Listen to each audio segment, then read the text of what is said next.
아니면 이 방향으로 압축이나 인장이 늘어나는 것은 우리가 해석을 하자면은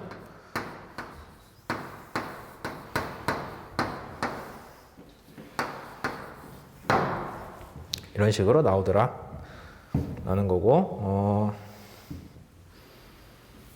맞겠죠?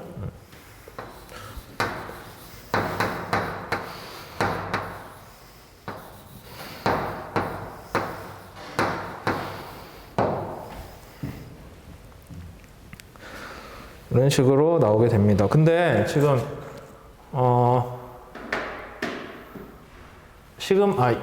입실론 x, 입실론 y가 원래는 우리가 뭘로 정의를 냈냐면은 원래 제일 처음에 배울 때 봉 요소에서 원래 이거였잖아요. 맞아요? 원래 이거였어요. 얘가 이 방향 x 방향으로 갈 때 x 방향의 변형량이었는데 그거를 보니까 우리가 지금 이 박판에 대해서 x 방향 힘을 주는 게 아니라 굽었을 때 얘가 밴딩을 먹었을 때 어떻게 변하냐잖아요. 그러니까 이 애를 보자면은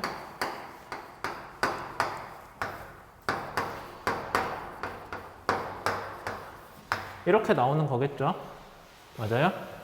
근데 여기 라운드 x 오버 라운드 w가 뭐였어요? 여기서 각변이잖아요. 각변이고 그 다음에 z는 뭐가 돼요? 여기까지의 반지름이라고 보면 돼요. 각변이가 있을 때 z방향이 이렇게 되니까 z방향 위치 곱하기 각변이를 해주면 뭐가 돼요? 이 방향 변이가 나오겠죠. 맞아요? 그게 뭐예요? u잖아요. 그러니까 박판 이론에서는 얘를 이렇게 굽었을 때 이 요소가 원래 하얀색 네모 요소가 이렇게 틀어졌는데 각도만 변해요. 자기가 전단은 안 받고 각도만 주어져서 변했을 때 원래 중립축에서 Z방향으로 올라갔을 때 이 각변이 곱하기 Z방향 거리를 해주면은 원래 중립축에서 얼마만큼 떨어진 애들의 U가 나오거든요. 근데 그 U가 하필이면 뭘로 나오더라? 이렇게 나오더라. 얘는 각변이고 그 다음에 얘는 중립축에서 얼마나 멀어졌냐죠. 다시 한번 그림을 그려드리자면은 이게 원래 세타인데 세타가 라운드 x 오버 라운드 w로 나온다라고 전에 보이론 해석할 때 오일러 베르누이에서 설명을 했어요. 그럼 여기에다가 얘가 z니까 z 곱하기 이거 해주면 뭐가 나와요? 이게 나오잖아요. 호 길이가. 근데 우리가 선형으로 가정할 만큼 얇은 판이니까 호가 아니라 직선으로 생각해도 되는 거겠죠? 그럼 이 직선 방향으로 x방향이잖아요. 결국에 x방향으로 변이가 뭐예요? 원래 u잖아요. u. 그러니까 얘가 통째로 u가 되는 거고 원래 우리가 입실론 x가 이거였는데 얘가 이걸로 해석이 되니까 박판 이론에서만 식이 이렇게 정리가 됩니다. 입실론 y도 똑같겠죠?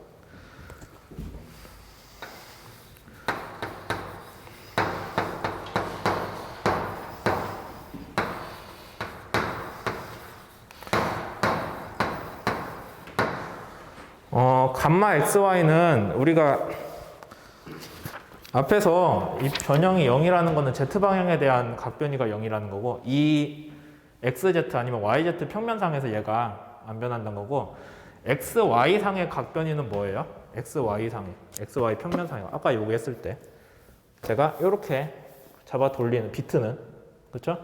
이런 식으로 돌리는 거는 있을 수도 있잖아요. 박판 상에서 가해지는 힘의 변이니까.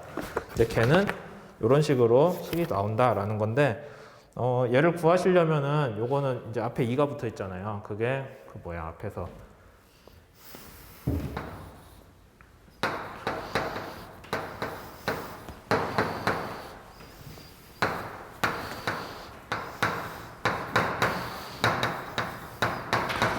이렇게 해가지고 얘로부터 구하면 되거든요. 근데 시간이 다 됐네? 네. 그래서 이제 이걸 가지고 실제로 박판 이론에서는 적용되는 변형이 3개밖에 없다라는 것만 알고 넘어가면 되겠죠. 박판 이론에서는 내부에서 전단이 없기 때문에 변형이 x, y 방향 변이. 그러니까 이 판을 놓고 봤을 때 판 길이 방향이랑 폭 방향에서의 변이. 여기 방향은 두께 방향은 변형이 없다는 얘기예요. 여러분들 세금이 이렇게 날랐습니다. 그 다음에 요거는 감마 XY는 이렇게 비틀리는 방향이니까 있는 거죠. 네. 그 세 가지만 고려하는 게 박판 이론이고, 후판 이론에서는 뭐 이제 거기에 대해서 박판 이론에서 푸아송비라거나 뭐 등등은 이미 보에서 다뤘으니까 구태여 더 얘기를 하지 않고 그냥 한 축이 추가로 생겼다라고만 이해하시면 되고요. 그 다음에 시간이 조금 애매하긴 한데 이것까지 얘기할게요.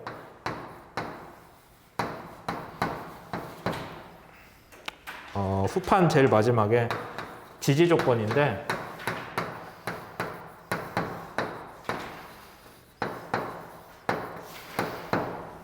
고정지지라는 거는 213조.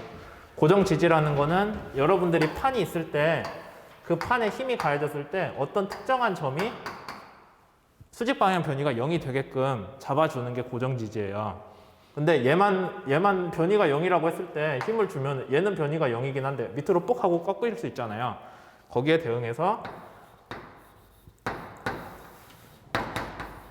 여기 끝에서 변형의 기울기도 0이어야 최소한의 지지 조건이 나와요. 얘만 놓고 지지 조건이라고 하면은 식이 안 나와요. 식이 안 풀리기 때문에 추가로 이런 조건을 줍니다. 그 다음에 단순 지지는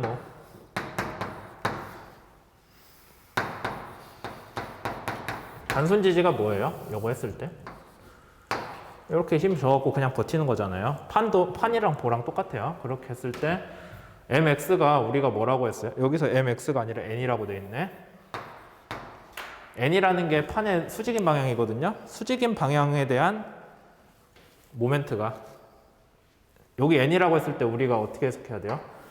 수직 방향으로 가해지는 스트레스들로 인한 굽힌 모멘트라고 봐야 되죠.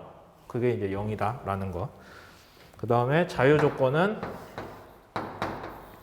Q는 우리가 앞에서 뭐라고 봤냐면은 전단력이잖아요. 전단력이 없는 게 자유 조건이 됩니다. 전단력도 없고 수직 방향으로, 판에 수직 방향으로 가해지는 모멘트도 없고. 그래서 이제 이런 것들도 여러분들이 실제로 볼을 그려놓고, 판이나 보나 뭐 비슷하니까 그려놓고 각각이 왜 0인지를 보면은 이제 우리가 일반적으로 앞에서 정력학대, 1학년 때 정력학대 했던 뭐 밑에 롤러를 달아서 고정을 하네, 이쪽 벽에 고정을 하네 등등에 대해서 왜 이런 조건이 적용이 되는지를 한번 생각을 해볼 수가 있겠죠. 잠깐만, 근데 시간이 15분까지 아니야, 수업이? 네. 10분까지인 줄 알고 괜히 뺐네. 아, 근데 저 시계가 느리구나. 시간 거의 다 됐으니까 그렇게 하시고요. 그 다음에 이제 뒤에 후판은 앞에 우리가 그 보할 때 티모셴코 했던 것 같이 그냥 이런 개념이다 라고만 얘기를 하고 넘어갈 건데, 얘가 그대로 가는 게 아니라 얘가 평행사변형 모양으로 변형이 되면서 평행사변형 모양으로 전단 변형이 발생하는 게 후판이 됩니다. 후판은 두께가 충분히 커가지고 그 내용들까지 고려를 해야 될 만한 내용이고, 만약에 후판보다 훨씬 두꺼운 물체가 있다면 우리가 어떻게 하겠어요? 모든 변형을 똑같은 크기로 고려를 해줘야겠죠. 똑같은 중요성으로.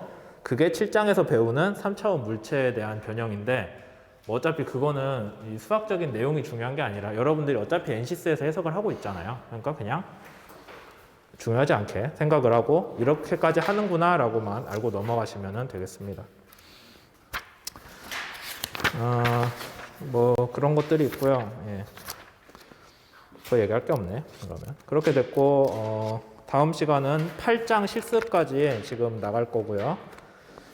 뭐 7장은 제가 딱히 수업은 안 할게요. 그래서 이제 시험에서 7장 자체를 묻는 건 안 나오긴 할 건데, 그래도 후판 얘기까지 했으니까 뭐 후판이랑 3차원이랑 좀 연관지어서 하시면 좋을 것 같고, 이제 8장부터는 정력학 얘기 다 끝났고 구조역학 얘기가 완전 끝났어요. 8장은 보시면 알겠지만은 진동이고, 뭐 지금 진동 수업 듣는 사람도 있겠지만 진동 응답에 대한 얘기들 나오고요. 그 다음에 9장은 연력학이거든요. 근데 연력학 배운 사람도 있고 안 배운 사람도 있잖아.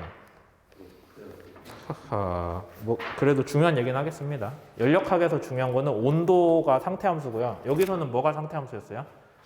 변형이잖아요. U나 W. 근데 거기서는 온도가 상태함수고, 뭐 그런 것들. 힘 대신에 에너지 플럭스라고, 히트 플럭스라고 해서 열 에너지가 전달되는 거, 그거 이해하시면 되고. 그 다음 10장은 유체 해석인데 진짜 제가 이 책 쓴 사람이 구조역 하겠다고 자신있게 얘기할 수 있는 게 유체역 딱 4쪽 나와 있거든요. 얘기할 게 없어요. 네, 그런 식으로 돼 있습니다. 그 다음에 이제 뒤에는 최적하고, 그래서 구조역학 관련한 얘기는 여기서 끝났어요. 이제 뒤에 조금 여러분들이 시간 들여서 공부할 만한 거는 진동하고, 그 다음에 연력학 그 정도. 유체역학은 제가 보기에는 딱히 이 책에 나온 것만 가지고 시험 내라면은 내기 정말 어려울 것 같아요. 뭐 쪽수도 적고 하니까. 그 다음 이제 마지막으로 11장에 11, 12장 다 있네.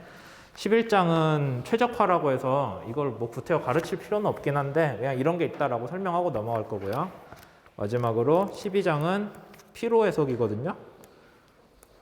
피로 해석도 내용 보면은 수식 얘기 별로 없어요. 왜냐하면 피로 파괴 자체는 진짜로 비선형적이고, 그 다음에 우리가 잘 이해하지도 못하거든요. 그러다 보니까 피로 파괴는 그냥 이런 식의 피로 파괴를 우리가 얘기를 한다지, 뭐 이것처럼 이런 수식을 쓰면 뭘 어떻게 해석한다? 그거는 택도 없는 얘기라서 이제 사실상 이제 다음에 할 8장을 빼면은 수식 갖고 뭐라고 얘기한 거는 이제 이게 끝이다 라고 이해를 하시면 되겠네요. 그럼 오늘 수업은 여기까지 할 거고요.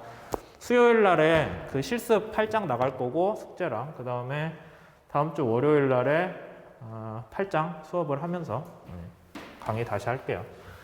그 다음에 뭐 저기 시험인 중간 기말고사 아니면 조별과제 관련해서 질문사항 있으면은 사이버 캠퍼스에 올려주시면 뭐 비공개로 하시든 하면은 제가 적절히 대답을 해드릴게요. 오늘은 여기까지 하고 비대면들 여기 출석